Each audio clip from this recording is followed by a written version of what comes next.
महाराष्ट्राचा। नमस्कार, मी सुधा संध्या लाईव्ह मध्ये आपलं सगळ्यांचं स्वागत। सेफ फूड सेफ महाराष्ट्र मोहिमेअंतर्गत 6 ऑगस्ट 2026 रोजी बीड MIDCतील स्वागत ऑइल इंडस्ट्रीवर अन्न आणि औषध प्रशासनाने धडक कारवाई केली आहे। तपासणीमध्ये पुनर्वापरातील डबे, एकाच टाकीतील तेल रिफाईंड आणि अल्ट्रा रिफाईंड म्हणून विक्री केली जाते। प्रयोगशाळा आणि विश्लेषण नोंदीचा अभाव आहे।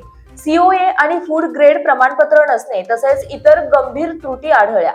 यानंतर 66,652.6 किलो खाद्यतेलाचा 1,05,85,236 रुपयांचा साठा जप्त करण्यात आला आहे।